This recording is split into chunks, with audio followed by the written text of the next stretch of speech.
6.3 지방선거 투표용지 부족 사태에 이어 개표 과정에서의 부실까지 드러나며 선거 관리 전반에 대한 부실이 심각하다는 지적이 나오고 있습니다. 정치권에선 선거 결과를 두고 여야 모두 지도부를 향한 책임론을 제기하는 모습입니다. 좀 더 자세한 정치권 이야기 김영주 전 민주당 의원, 이용호 전 국민의힘 의원과 함께 하겠습니다. 어서 오십시오. 안녕하십니까? 네, 안녕하세요. 예. 자, 먼저 투표용지 부족 사태 얘기부터 해봐야 될 것 같은데요. 법원이 어제 잠실 투표소 현장 검증에 나섰는데 빈손으로 나왔습니다.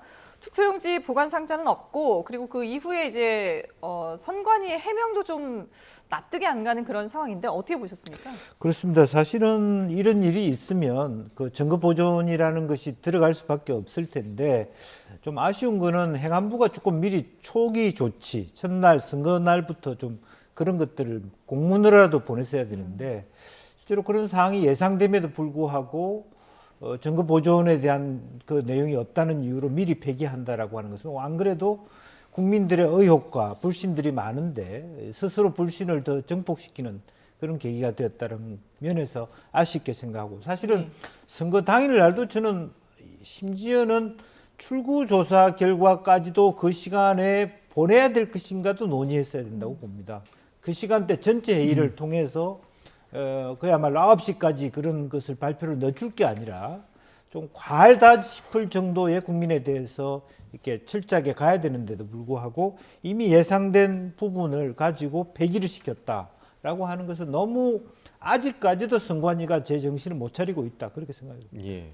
자, 그러니까 어제 그 1900매라고 적혀 있는 그 투표용지 보관 상자, 그러니까 그 상자를 가져올 수 있을 것이냐가 가장 중요한 부분이었는데 선관위 해명 자체가 조금 바뀌었어요. 처음에는 모른다고 했다가 그 폐기 업체에 인계를 했다 이렇게 해명을 했거든요. 왜 입장이 바뀐 걸까요? 선관위가 그러니까 처음부터 지금처럼 국민들이 들고 일어나지를 몰랐었던 것 같아요. 제가 보기에는. 그러니까 이거 뭐 안일하게 생각을 한 거군요. 선거 관리 부실이 어제 오늘 일도 아니고 예. 자기들은 늘상 그렇게 해오던 일인데 왜 이번만 그래? 이렇게 생각할지도 모른다. 저는 그렇게 생각이 들고요.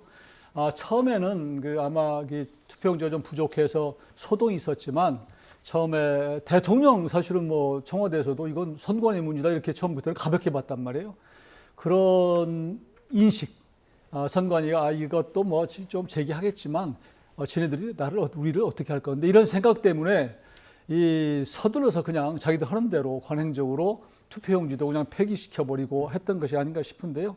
아마 지금도 어쩌면 지금 시끄럽게 떠들지만 국민적 분노가 좀 가라앉으면 선관위 어떻게 할 건데 우리 헌법기관인데 이런 생각을 한편으로 할 수도 있겠구나라는 생각이 들어서 이번만은 확실하게 정리를 하고 넘어가는 게 좋겠다. 그래서 저는 뭐 여러 가지 대책이 나오지만 일단 선관위 좀 해체했으면 좋겠어요.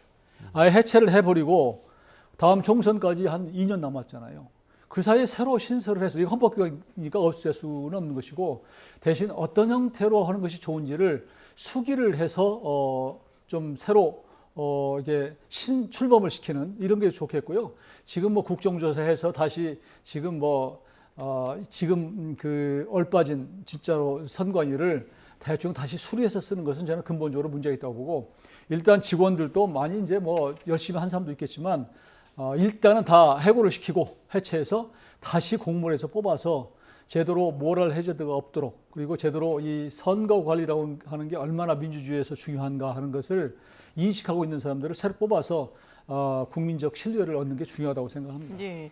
지금 뭐 선관위 해체까지 발언을 하셨지만 그럴 정도로 정말 이걸 어디서부터 바로잡아야 될지 모를 그런 상황인데 투표용지 부족도 부족이지만 개표 과정에서도 또 부실이 드러났는데 그렇습니다. 전북도 교육감 선거 개표 과정에서 득표수를 다른 개표소로 입력을 했다 하더라고요. 이걸 네. 이제 오늘 정정하겠다, 바로 잡겠다라고는 하고는 있지만 이게 과연 이런 상황이 어떻게 벌어질 수 있는 건지.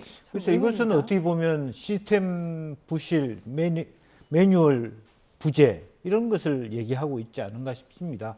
어쨌든 그러한 의혹이 있는 만큼 사실은 참관인들이 여야 정당의 참관인들이 있거든요. 네.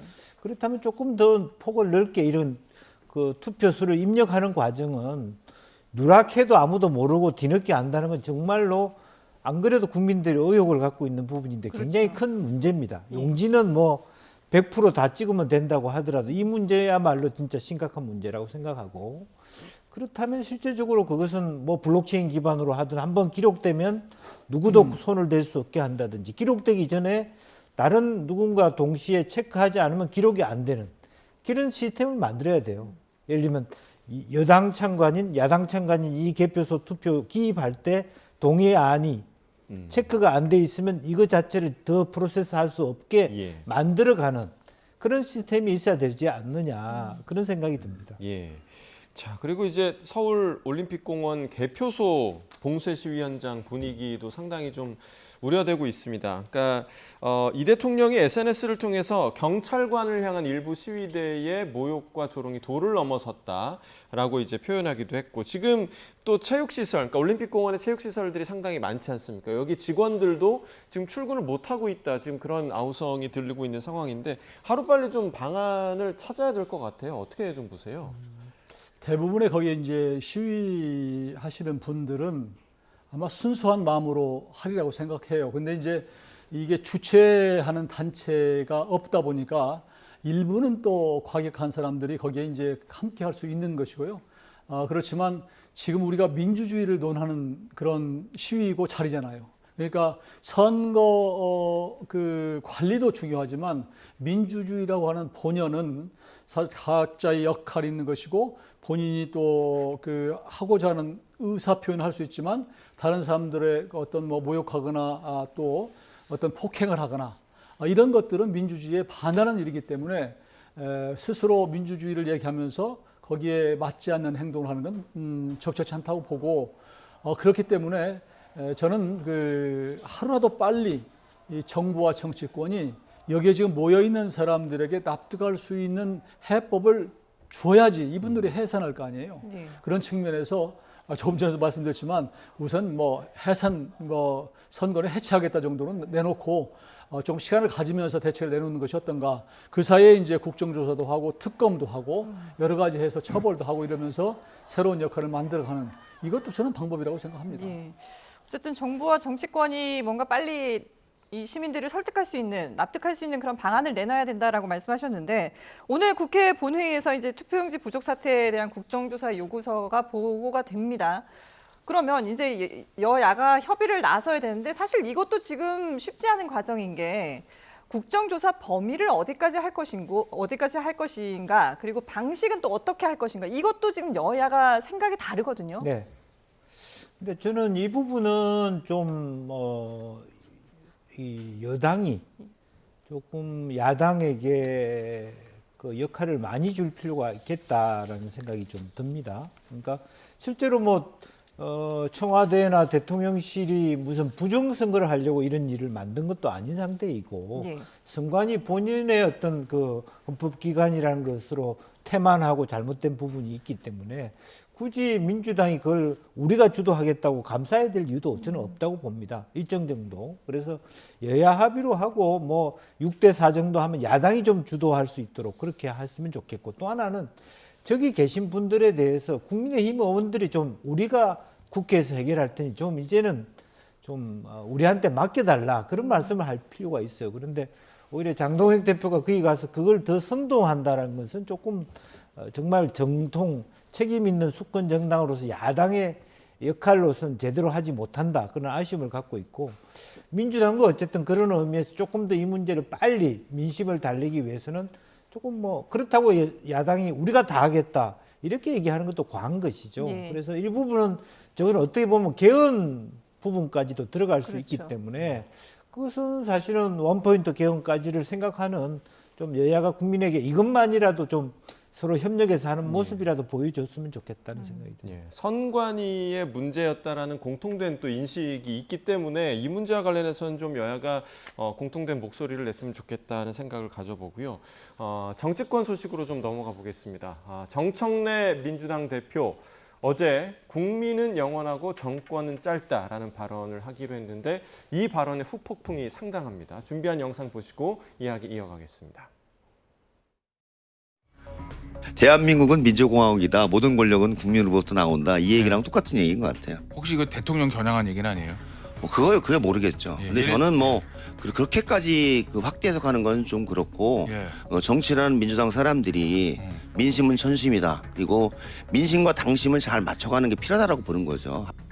정권은 짧다 이런 표현은 정말 이 야당에서 나와야 되는 표현 아니겠습니까? 예. 그래서 마치 저는 저 표현만 놓고 보면은 그 우리 저 국민의힘의 장동혁 대표가 하는 늘상 대통령을 향해서 정치적인 하는 레토릭 아닌가 정말 부적절했다. 예. 정말 대단한 실언이다 이렇게 생각됩니다. 민주당 당대표 지금 그대로 유지하시면서 정권은 짧다고 하는 거는 그야말로 어불성설이죠.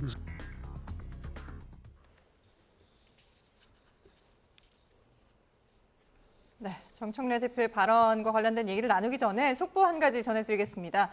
신규 주택 공급 감소와 실거주 의무 강화 등으로 서울 지역 전세 풍기 현상이 심해진 가운데 이번 주 서울 아파트 전세값 상승률이 10년 7개월 만에 최대치를 기록했습니다. 한국부동산원이 오늘 발표한 6월 둘째 주 아파트 가격 동향을 보면 이번 주 서울의 아파트 전세 가격 상승폭은 0.32%를 기록했습니다. 이는 전세 대란이 빚어지면서 서울 지역 전세값이 0.33% 올랐던 지난 2015년 10월 넷째 주 이후 10년 7개월여 만에 최대 상승폭입니다. 아파트 매매 가격과 관련해선 삼성전자와 SK하이닉스 등 인근 반도체 산업벨트의 대표적인 배후 주거지로 꼽히는 화성 동탄구가 이번 주 1.98%가 올랐습니다. 이는 부동산원이 동탄구 집값을 조사해 발표한 올해 2월 이후 최대치 상승으로 경기 지역 주간 아파트값 상승률 가운데 역대 7번째 기록입니다. 네, 앞서 저희가 이제 녹취를 좀 들었는데 지금 사실 여당 내에서도 다른 목소리가 좀 나오고 있습니다. 그러니까 이 부분에 대한 해석을 어떻게 할 것인가? 대통령을 겨냥한 것이다. 과한 해석입니까? 어떻게 좀 보십니까? 당연한 얘기죠. 대통령 들으라고 한 얘기죠. 일반적으로 아까 김용 전 부원장인가 그분이 얘기한 것처럼 야당이 오만한 정권을 늘 질타할 때, 비판할 때 쓰는 용어거든요. 그런데 하물며 집권 여당의 당대표가 정권을 짭다라고 한 얘기는 거의 대통령에게 대고 협박성 발언한 거예요. 짧으니 잘해라. 그 이후에 보자. 이런 얘기 아닙니까? 근데 지금 보여주는 모습도 제가 보기에는 지금 대통령과 뭐 정청래 지도부 사이에 엄청난 일이 벌어지고 있는 것 같아요. 중동전 벌어지지만 중동전은 저리 가라. 한국 내에서 지금 내전이 벌어지고 있는 것 같은 생각이 드는데 대통령실에서 지금 해외 이제 순방하는데 우리 저 당에 나오지 말라. 이것도 정말 한 번도 그런 적이 없거든요. 내부에서는 물밑에서는 싸우지만 그래도 밖으로 국민들이 볼 때는 웃는 모습을 보여주는 게 상궤인데 이거 집권 여당과 이렇게 해가지고 대한민국이 온전할까 매우 걱정이 돼요. 사실은 원래 집권 여당이라고 하는 것은 대통령이 국정 운영을 잘할 수 있도록 뒷받침하는 게 여당인 겁니다.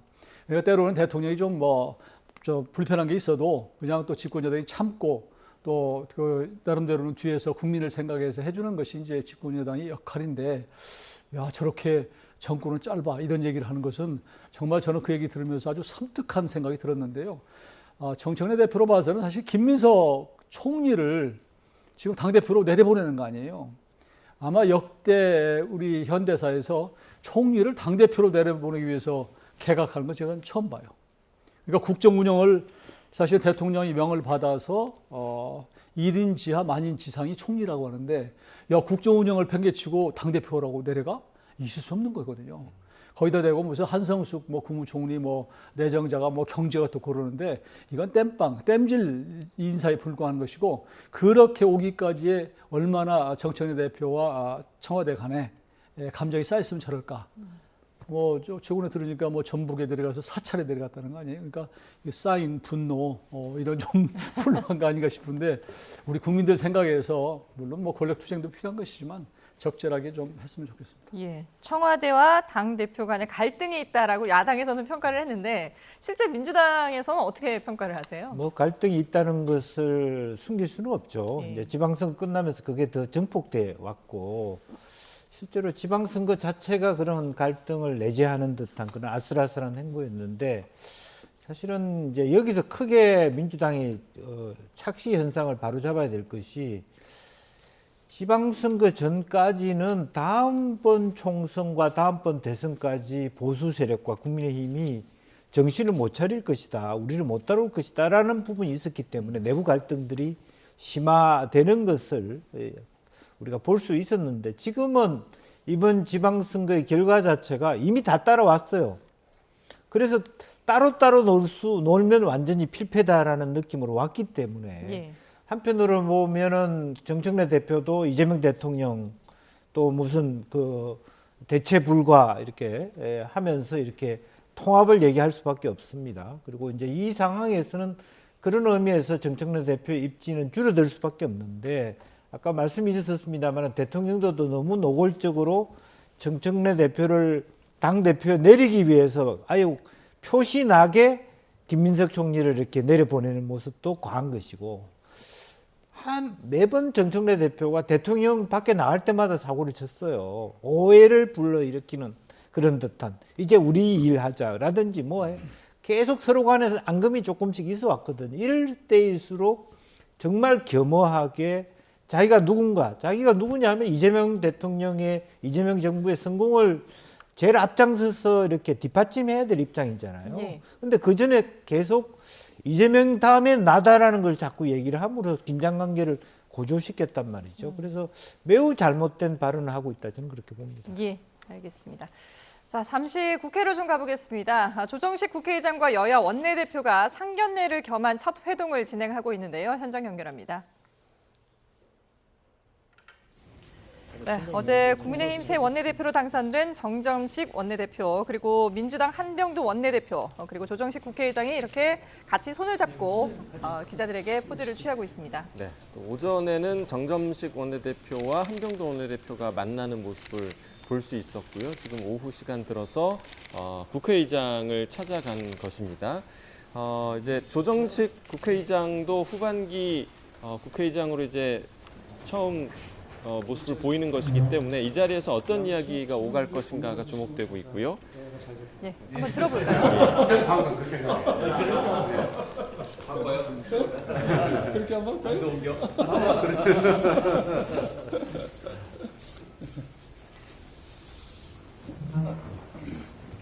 네, 존경하는 그 한병도 원내대표님, 그리고 새로 선출되신 정점식 신임 원내대표님 반갑습니다.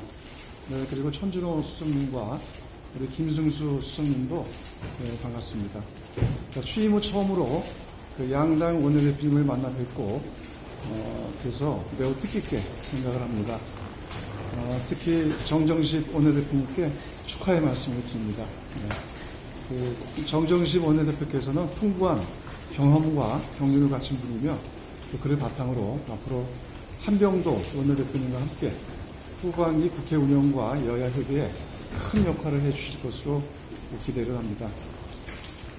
오늘 국회 본회의가 열렸습니다만, 이번 지방선거 투표용지 부족 사태는 국민의 신성한 참정권을 침해한 사태로 대통령을 비롯한 사부 요인 모두가 함께 만나서 심각성을 공유했고, 그리고 이를 국회가 바로 잡아야 한다는데 공감을 했습니다.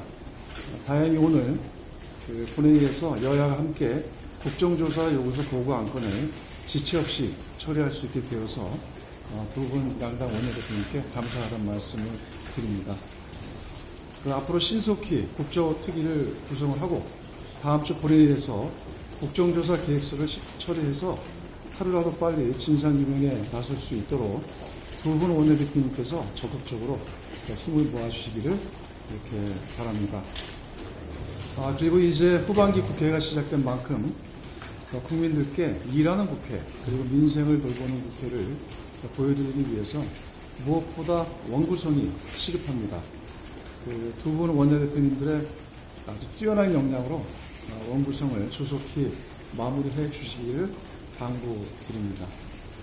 아울러 여야가 합의한 비쟁점 법안들이 지난 전반기 국회 본회의에서 부의가 됐으나 아직 처리되지 못했는데 이 법안들도 조속히. 네, 조정식 국회의장의 발언을 들어보셨습니다. 뭐 서로 악수도 하고 웃음도 오가는 화기애애한 분위기로 여야가 오늘 첫 만남을 했는데요. 앞으로 또 어떤 협업을 할지 기대를 해보도록 하겠습니다.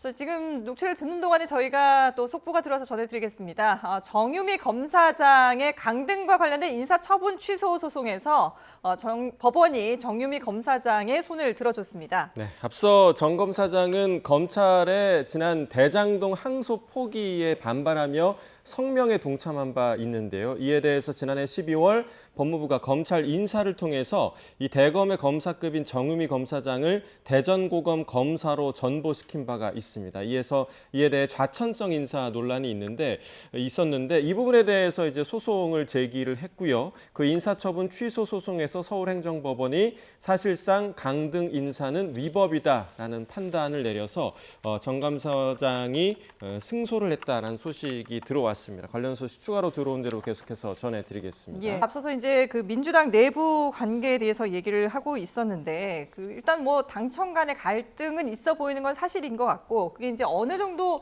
앞으로 잘 해결이 될 것인지 아니면 골이 더 깊어질 것인지 이렇게 지켜봐야 될 것 같은데요. 근데 지금 청와대에서는 아직 이 문제에 대해서는 적극적인 입장을 내놓지 않고 있거든요. 당무에 관련된 사안을 청와대가 언급하는 것은 적절하지 않다. 어떻게 보면 이제 원론적인 답변을 내놨는데 글쎄요. 지금 청와대에서 이 사안을 바라보는 속내는 어떨까요? 아무래도 이재명 대통령 입장에서도 이재명 대통령의 이 정부의 성공의 첫 번째는 이 더불어민주당이 모은 힘을 합쳐서 통합적으로 대통령을 이렇게 보좌하는 것입니다. 예. 한때는 어떤 때는 견인하고 어떤 때는 보태는 그런 건데 지금 그게 제대로 작동되지 않고 당정이 엇박자를 낸다든지 마치 큰 골이 깊어 있는 것처럼 오해를 한다면 예. 아무리 대통령이 열심히 한다 하더라도 그것을 이번 지방선거가 제대로 대통령 지지율만큼의 결과를 못 냈고 특히 재보궐선거는 완전히 패배입니다.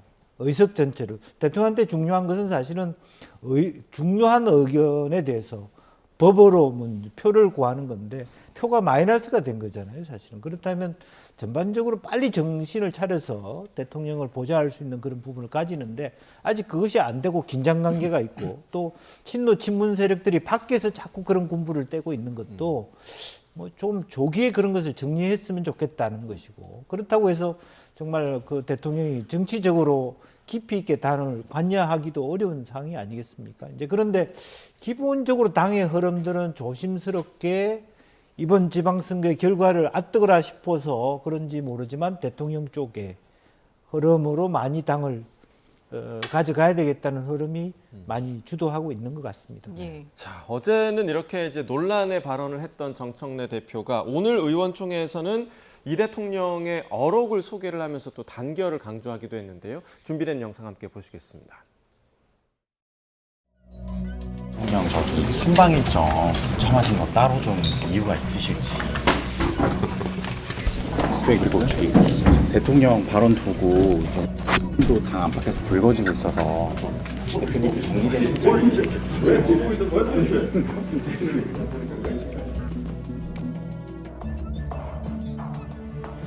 이재명 대통령께서 하신 말씀 중에 제가 가슴속에 항상 새기고 있는 두 가지가 있습니다. 정치는 정치인이 하는 것 같지만 결국 국민이 합니다. 국민만 믿고 국민만 보고 가야 합니다. 하는 말씀이었고 또 하나는 우리 안에 작은 차이가 상대방의 그것보다 크겠느냐. 우리 내부의 단결을 강조하시는 말씀을 자주 하셨습니다. 우리가 지금 마음을 가다듬고 해야 할 것은 이재명 대통령을 중심으로 똘똘 뭉쳐 이재명 정부를 성공시키고 반드시 정권 재창출을 해야 하겠다는 그런 다짐과 결의가 아닌가 생각합니다. 자, 내부 단결을 강조를 했고 이 자리에서 이 대통령 이름을 15번이나 언급을 했다고 하더라고요. 그러니까 지금 정청래 대표 표정만으로는 좀 속내를 파악하기가 상당히 좀 힘든 상황인데 아무래도 어제 발언 이후 이제 논란이 되는 이 분위기가 의식이 될 수밖에는 없을 것 같아요. 정권이 짧다고 하는 건 엄청난 발언이에요. 조금 전에 보니까 표정이 굉장히 피곤한 모습이에요. 그러니까 밤새 아마 잠을 못 잔 것 같은데 네. 너무 센 발언을 하고 나니까 내가 너무 엑셀을 좀 세게 밟았나? 그러니까 이거 좀 수습해야 되겠다는 차원에서 조금 더 이재명 대통령을 여러 번 언급하면서 또 단합을 강조한 것 같은데요. 저는 이미 그럼에도 불구하고 싸움은 시작이 된 것이라고 보고 이번에 아마 청와대에서도 같은 생각일 것 같아요. 청와대에서도 이렇게 이제 시작이 됐는데 김민석 그 총리가 만일 당대표가 안 되면 어떻게 되지? 계속 정청래 대표가 연임하면 어떻게 되지? 아마 그런 생각에 있을 거예요. 예. 그리고 우리 이제 민주당 국회의원들은 이제 앞으로 총선이 2년도 채 안 남았는데 본인들의 공천권이 엄청난 거잖아요. 근데 공천권은 다음 차기 당대표가 이제 쥐고 있는 건데 이러다가도 나중에 지난번처럼 뭐 비명행사, 뭐 친명횡재 뭐 이런 일이 벌어질지 모르기 때문에 아마 의원들도 굉장히 노심초사하는 이런 상황일 거라고 생각해요. 그래서 저는 지금 이 싸움이 시작이 됐고 제가 보기에는 이재명 정부가 끝날 때까지 멈추지 않을 것 같아요. 왜냐하면 서로 간에 뭐 약점을 너무 잘 알 것이고 뭐 이재명 대통령 측도 있는 사람들은 정청래 대표의 약점 모르겠어요. 또 알 것이고 이쪽도 마찬가지로 그런 과정들을 알기 때문에 저는 이제 자칫하면 내임덕으로 빠져들 가능성이 있다. 그래서 지금 이재명 대통령이 상당히 높은 지지도를 갖고 있기는 하지만 그걸 중심으로 해서 국정 운영을 하는데 그렇지만 또 당이 제대로 받쳐주지 못하고 갈등으로 간다면 이게 결국 민생 문제로 갈 수밖에 없고 그렇기 때문에 이 속도 조절은 필요하다. 정말로 이게 볼 때 언제든지 선거라고 하는 것은 축제가 돼야 되는데 완전히 상대편을 거의 뭐 죽이겠다고 덤비기 시작하면 이건 마지막에 결코 좋은 모습이 아니거든요. 그래서 여야의 싸움도 마찬가지지만 더 지금 여야 싸움 못지않은 굉장히 섬뜩한 싸움을 지금 하고 있는 것 같아서 저는 그래도 정치라고 하는 게 존재하는 이유는 국민들을 위해서 존재하는 것이기 때문에 말만 그렇게 하시지 마시고 행동도 조금 더 한 단계 좀 낮춰서 좀 서로 생산적으로 정말로 그 선의의 경쟁 이런 모습을 보여주는 게 좋겠습니다. 예. 선의의 경쟁, 어쨌든 앞으로 갈등이 계속될 것이다라고 전망을 해주셨는데 그럴 수밖에 없는 것이 정청래 대표가 연임하지 않겠다라는 의사를 밝히지 않는 이상 계속 될 수밖에 없지 않겠습니까? 근데 인터넷에서 아주 활발한 글을 남겼는데 SNS에는 의원총회 생중계를 추진하겠다라고 남기기도 했고 또 딴지일보 게시판에 글을 남기기도 했더라고요. 이 행보들이 본인의 어떤 지지층 결집을 위한 그런 노력들이 아니냐 이렇게 해석을 하던데요. 뭐 그렇게 생각해 볼 수 있죠. 그리고 앞으로 그런 정청래 대표에 대한 어떤 그 거치 문제에 대한 토론이 계속적으로 일어날 수밖에 없습니다. 예. 만약 다음 그 대표 도전을 하려 그러면 일단 물러나라. 그래서 보다 중립적인 선거 관리, 당내 선거를 위한 전당대 기구를 만들어야 된다. 정청래 대표가 자기 기구를 만들어 놓고 들어가는 것, 룰을 세팅하는 것에 대한 논쟁은 많을 것입니다. 그리고 당에서는 지방선거 공천한 사람이 다음 총선 공천도 한다? 과하지 않냐? 이런 여론도 없잖아 있고. 예. 그런 부분들이 많고 또 더 나아가서는 현재 국회의원들은 지금 이재명 대통령이 공천해 준 사람입니다. 자기네들끼리 말하자면 이기적인 입장에서 본다라면 김민석 총리가 대표가 되는 것이 이재명 대통령이 공천하는 것과 같기 때문에 자기가 더 안정스럽다고 볼 가능성이 많고요. 예. 그런 의미에서는 지방선거의 결과도 그렇고 조금 더 이렇게 대통령 쪽, 김민석 최고 쪽의 흐름이 조금 더 유리한 지점으로 있고 또 솔직하게 얘기하면 지난번에 붙었던 박찬대 지금 인천시장보다는 김민석 총리가 훨씬 더 무게감이나 중량감이 높기 때문에 조금 더 대통령 중심의 흐름으로 많이 갈 수 있지 않겠나 그렇게 좀 아직은 이럽니다만은 예측할 수밖에 없습니다. 예. 자, 그리고 이제 이런 가운데 이원택 전북도지사 당선인이요 SNS에 송영길 의원의 해당 행위는 반드시 징계해야 한다 이런 입장을 밝혔습니다. 지금 이원택 전북도지사 당선인 같은 경우는 그 정청래 대표가 이 대통령 순방 떠나는 날에 그 공항에 가지 않고 이원택 도지사와 네. 오찬을 함께 했다는 거 아니겠습니까? 네.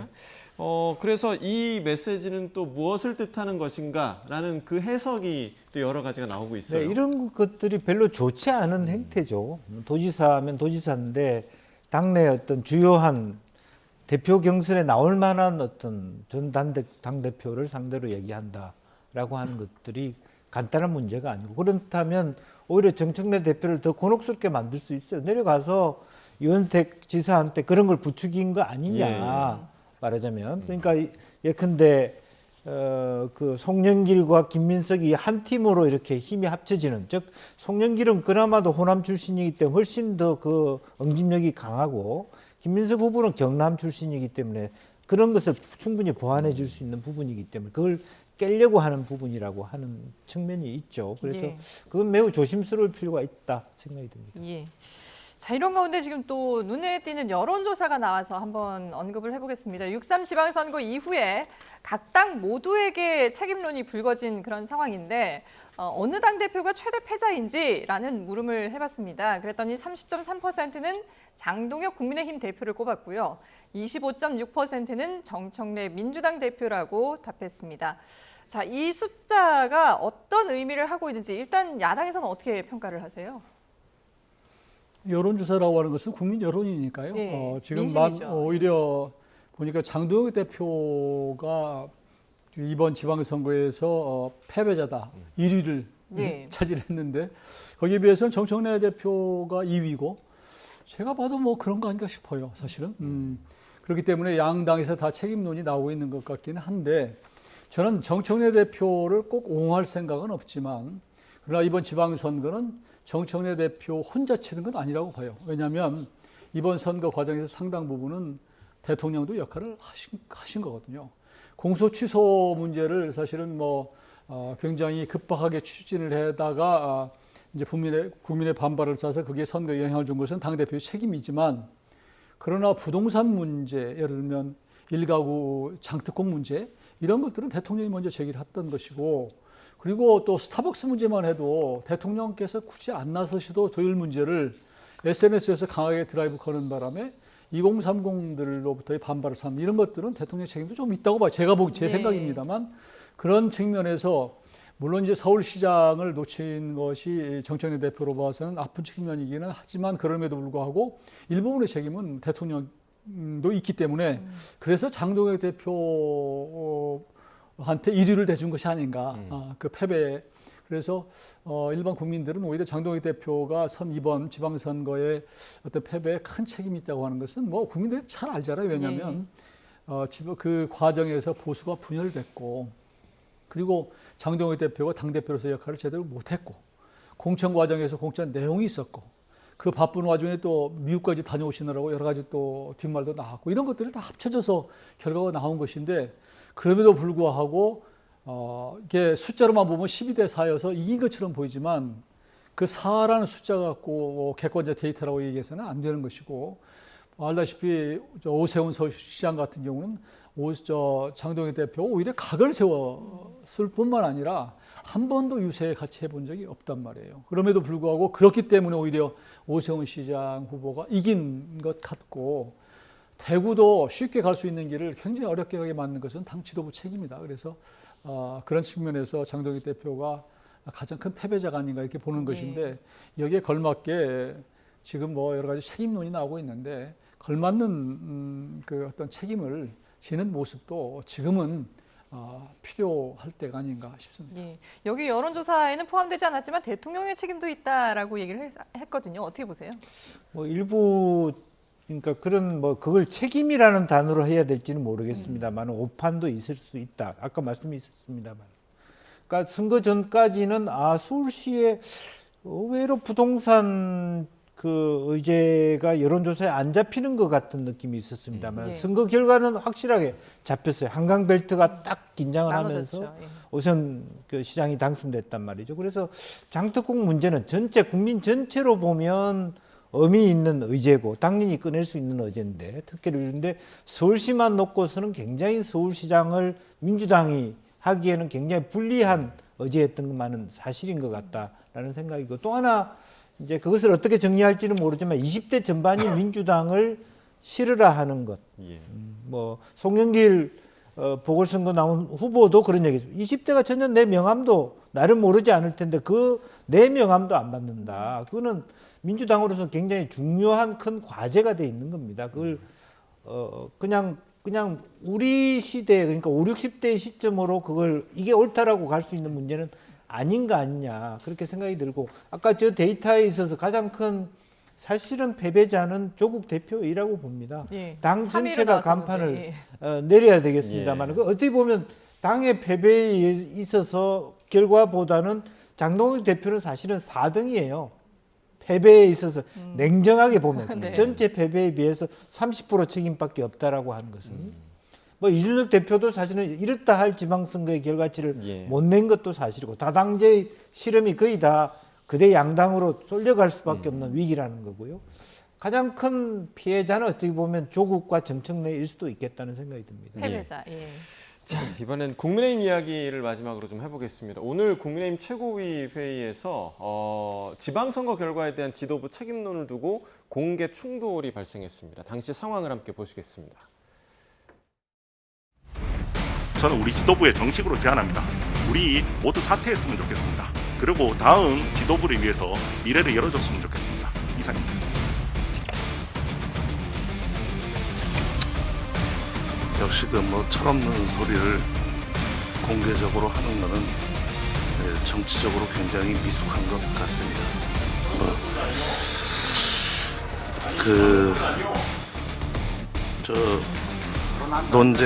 논쟁은 이따가 합시다. 그리고 단둘이 조용히 합시다. 당을 위한 최선의 결정을 언제든지 저는 할 준비가 되어 있다고 생각합니다. 당 지도부에 어떤 선택을 요구하거나 그 길을 열려면 110명의 의원님들께서 이 투표용지 부족 사태를 어떻게 해결할지에 대한 답을 먼저 주셔야 된다고 생각합니다.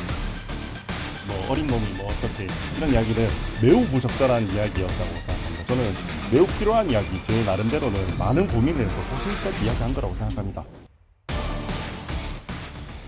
네, 앞서 그 녹취에서 나오진 않았지만 조강환 최고위원이 우재준 최고에게 어린 놈이라는 발언을 했나 봐요. 그래서 지금 그 백브리핑을 한 건데 지금 이렇게 수면 위로 갈등이 공개적으로 드러나는 모습 보기 좋은 모습은 아닌 것 같습니다. 당연히 이제 정치는 좀 더 절제된 언어로 예. 하는 게 맞고요. 거기에 앉아 있는 것이 무슨 나이 순으로 앉아 있는 게 아니잖아요. 그런 측면에서는 적절치 않는 그런 얘기를 했다면 지적인 것이고 조금 전에 마이크에 나오듯이 뭐 철없는 이런 표현도 상대를 존중하지 않는 그런 모습인 게 분명해요. 예. 그러니까 지금 우리 당이 보이는 모습이 국민들이 어떻게 받아들일지 모르겠어요.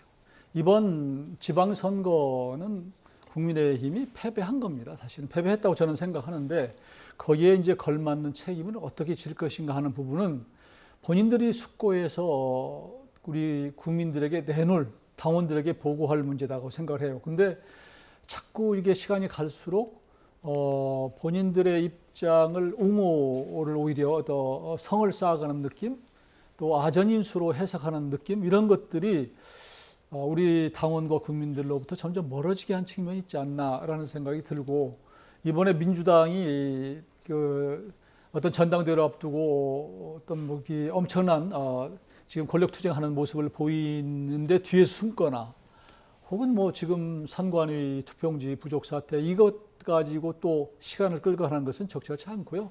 저는 본인이 지금 그게 굉장히 중요하다고 생각을 하면은 어떤 본인의 의지를 표명하고 이런 정도를 수습하고 거취를 표명하겠다 이런 정도 얘기는 나와줘야지 책임 있는 모습이고 그렇지 않으면 아니면 이제 그 쇄신하는 모습을 적어도 보이려면 지금 있는 여러 가지 문제점을 갖고 쇄신책을 확실히 내놓고 한번 우리 당원들에게 어떤 그 가부를 묻는 그런 형태도 저는 방법이 될 수 있다고 생각해요. 예. 물론 이제 그 지금 뭐 장동혁 대표로 봐서는 여러 가지 고심이 있겠지만 더 중요한 것은 늘 우리가 민주당을 견제하고 이재명 정부의 폭주를 견제한다고 하면서도 우리 스스로는 우리 주변은 제대로 국민의 눈높이에 못 맞추는 그런 모습은 정말로 소망스럽지 않다고 생각하고 이번 지방선거를 그렇게 어떤 아전인수의 해석으로 넘어가기보다는 근본적인 대책을 내놓고 또 납득할 수 있는 정도의 수준을 당 지도가 내놓을 일이지 거기서 계파 간의 갈등이나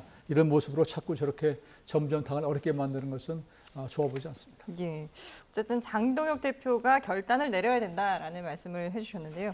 이런 가운데 지금 이재명 대통령이 영국 시사 주간지하고의 인터뷰에서 전직 대통령들이 다수 탄핵이 됐고 그리고 구속된 전례가 있다. 그런데 본인도 이런 악순환의 희생양이 될 가능성이 꽤 높다라는 언급을 했는데 이건 어떤 의미로 받아들여야 될까요?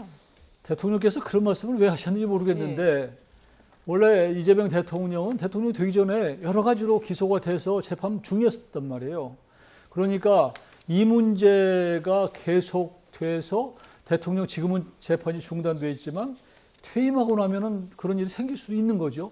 그렇지만 그것을 전직 대통령과 이게 비교하는 것은 저는 적절치 않다고 생각해요. 왜냐하면 지금 박근혜 전 대통령이나 윤석열 또 그 위에 이명박 전 대통령은 다른 문제예요. 그 대통령 되기 전에 무슨 사법적 리스크가 있었던 사람들이 아니란 말이에요. 그러니까 그걸 그렇게 얘기하는 것은 국민들이 좀 납득하기 어렵다고 생각을 하고 어차피 저 대통령도 국민의 한 사람이고 법 앞에 모든 사람은 평등하다 이렇게 봐야 되는 것이고요. 만일 그런 어떤 그 후에 내가 구속될지도 모른다고 하는 그런 생각을 하고 있다면 그런 두려움이 있다면 국정 운영이 제대로 되겠습니까? 그러다 보면은 자꾸 무리한 어떤 그 뭐 공소 취소 이런 것들이 나올 수밖에 없기 때문에 그런 건 일단 잊어버리시고 국정 운영에 최선을 다하는 모습 그런 것들에게 국민들에게 제대로 평가받는다면 오히려 퇴임 이후에 그런 것들이 감안되지 않을까 저는 그렇게 생각을 하는데 그런 한편으로는 또 이렇게 있다고 생각해요. 지금 이재명 정부가 전 대통령을 그러면 맨날 이게 구속이 된 거 보면 이게 무슨 뭐 정치 보복을 해서 구속됐나 이런 생각을 하니까 만일 정권이 넘어가면 나도 정치 보복 차원에서 구속될까 이렇게 해석할 수도 있는 것이거든요. 그래서 저는 이 민주주의의 기본은 투표 결과에 승복하고 두 번째는 진 사람을 정치 보복하지 않는 두 가지 전제가 돼야지 민주주의가 되는 것이거든요. 그런 차원에서 현 정부가 혹시라도 과도하게 가는 게 있다면 정치적으로 과도하게 정치 보복하는 일은 스스로 않는 것이 좋지 않을까. 라는 생각을 합니다. 예, 물론 이제 뭐 관련된 질문이 나왔으니까 답변을 하셨을 텐데 이런 표현까지 한 부분은 어떤 의미로 해석을 해야 될까요? 그러니까 우선은 본인이 어떤 정치적 동기에 의한 기소를 당했다, 조작된 어떤 내용을 가지고 이제 그런 데 대한 생각을 갖고 계시는 건 분명한 것 같습니다. 이제 그렇게 하다 보니까 당에서도 그런 부분에 있어서 뭐 공소취소라는 얘기가 나오게 됐고. 근데 그런 부분에 대해서도 조금 더 아까 말씀이 있었습니다만은 조금 자제했어야 되지 않았겠나. 이거 왜냐하면 현직 대통령이 잘못된 것을 처단해서 만들어 놓은 K민주주의라고 하는 자랑스러운 전통과 관련된 부분이 있고 본인의 경우는 좀 케이스가 다르지 않겠습니까? 그것을 본인 스스로가 이번 그 대통령 기간 동안에 잘해서 그런 악순환 고리를 끊어내겠다. 그렇게 말씀하셨으면 더 좋았지 않았겠나 그런 생각이 듭니다. 예, 알겠습니다. 네, 지금까지 김영주 전 민주당 의원, 이용호 전 국민의힘 의원과 함께 전국 상황 짚어봤습니다. 잘 들었습니다.